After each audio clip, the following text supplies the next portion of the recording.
咳嗽是一件非常令人烦恼的事情，不过今天我要教大家一个迅速缓解嗓子上火、咳嗽的小妙招。首先准备一颗洗净的新鲜白萝卜，洗净的新鲜白萝卜，然后把萝卜连皮一起切成小方块状，大约和黄豆差不多大小。把萝卜连皮一起切成小方块。接着准备等量的蜂蜜，准备等量的蜂蜜，然后把蜂蜜和萝卜倒在一起，容器最好是玻璃的，而不要选用塑料的。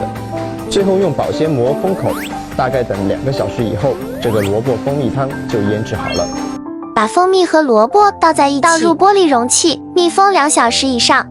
服用的时候每次1小勺，家里一般普通的汤勺就可以，然后用温开水稀释一下，每天4到6次。好了，每次1小勺，温开水。提醒大家，脾胃虚弱和肠胃不好的人最好不要饮用。服用参类补品的时候，最好暂时不要饮用。